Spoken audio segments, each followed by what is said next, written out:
The Culture of Narcissism by Christopher Lasch. Chapter 1. The Awareness Movement and the Social Invasion of the Self. Quote, "The Maravordian being is, according to Poulet, a pastless, futureless man, born anew at every instant. The instants are points which organize themselves into a line, but what is important is the instant, not the line. The Maravordian being has in a sense no history. Nothing follows from what has gone before. He is constantly surprised. He cannot predict his own reaction to events. He is constantly being overtaken by events. A condition of breathlessness and dazzlement surrounds him." Unquote. Donald Barthelme.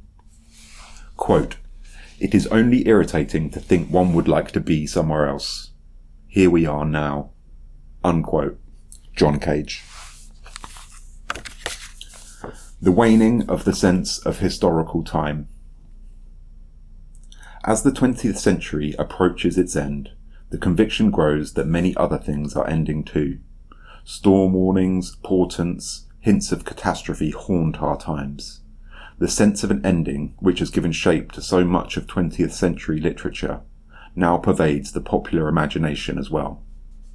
The Nazi Holocaust, the threat of nuclear annihilation, the depletion of natural resources, well-founded predictions of ecological disaster have fulfilled poetic prophecy, giving concrete historical substance to the nightmare or death wish that avant-garde artists were the first to express. The question of whether the world will end in fire or in ice, with a bang or a whimper, no longer interests artists alone. Impending disaster has become an everyday concern, so commonplace and familiar that nobody any longer gives much thought to how disaster might be averted. People busy themselves instead with survival strategies, measures designed to prolong their own lives, or programs guaranteed to ensure good health and peace of mind. Those who dig bomb shelters hope to survive by surrounding themselves with the latest products of modern technology. Communards in the country adhere to the opposite plan, to free themselves from dependence on technology and thus outlive its destruction or collapse. A visitor to the commune in North Carolina writes, "Everyone seems to share this sense of imminent doomsday." Stuart Brand, editor of the Whole Earth Catalogue, reports that sales of the survival book are booming. It's one of our fastest moving items. Both strategies reflect the growing despair of changing society, even of understanding it, which also underlies the cult of expanded consciousness, health, and personal growth so prevalent today. After the political turmoil of the 60s, Americans have retreated to purely personal preoccupations. Having no hope of improving their lives in any of the ways that matter, people have convinced themselves that what matters is psychic self-improvement, getting in touch with their feelings, eating health food, taking lessons in ballet or belly dancing, immersing themselves in the wisdom of the East, jogging, learning how to relate, overcoming the fear of pleasure. Harmless in themselves, these pursuits, elevated to a program and wrapped in the rhetoric of authenticity and awareness, signify a retreat from politics and a repudiation of the recent past. Indeed, Americans seem to wish to forget not only the 60s, the riots, the New Left, the disruptions on college campuses, Vietnam, Watergate, and the Nixon presidency, but their entire collective past, even in the antiseptic form in which it was celebrated during the bicentennial.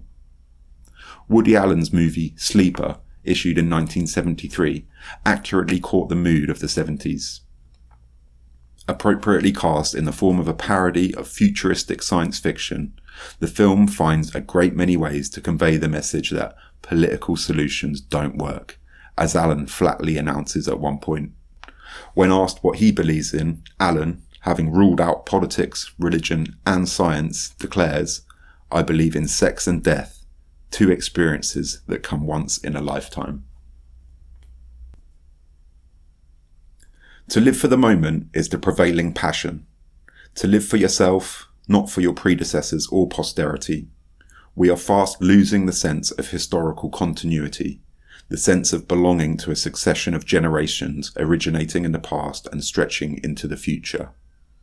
It is the waning of the sense of historical time, in particular the erosion of any strong concern for posterity, that distinguishes the spiritual crisis of the 70s from earlier outbreaks of millenarian religion, to which it bears a superficial resemblance.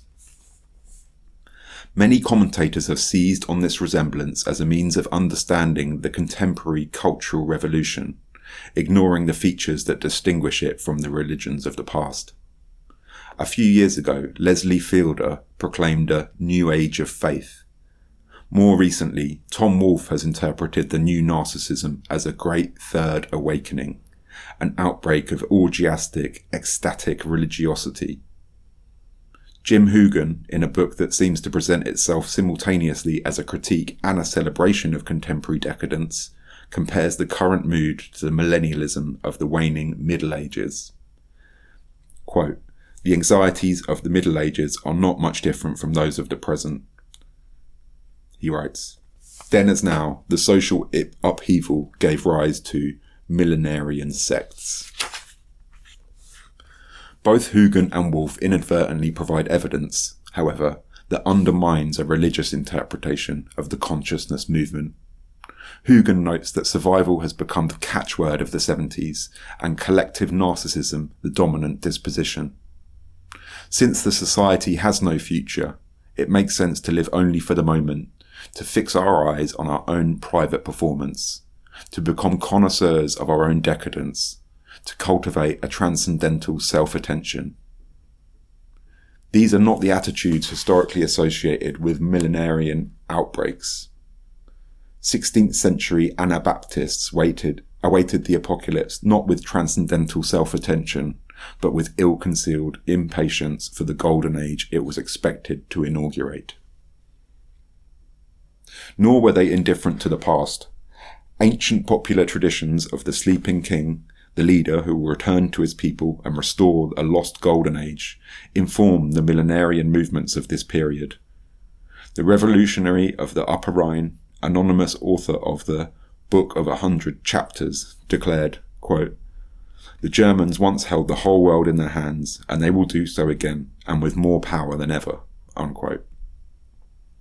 He predicted that the resurrected Frederick II, Emperor of the last days, would reinstate the primitive German religion, move the capital of Christendom from Rome to Trier, abolish private property, and level distinctions between rich and poor.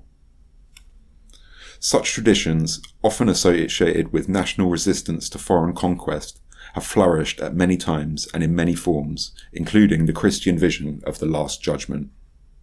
Their egalitarian and pseudo-historical content suggests that even the most radically otherworldly religions of the past expressed a hope of social justice and a sense of continuity with early generations.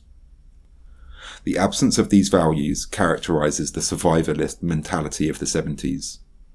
The worldview emerging among us, writes Peter Martin, centers solely on the self and has individual survival as its sole good. In an attempt to identify the peculiar features of contemporary religiosity, Tom Wolfe himself notes that, quote, "Most people, historically, have not lived their lives as if thinking, 'I have only one life to live.' Instead, they have lived as if they are living their ancestors' lives and their offspring's lives." These observations go very close to the heart of the matter, but they call into question his characterization of the new narcissism as a third great awakening.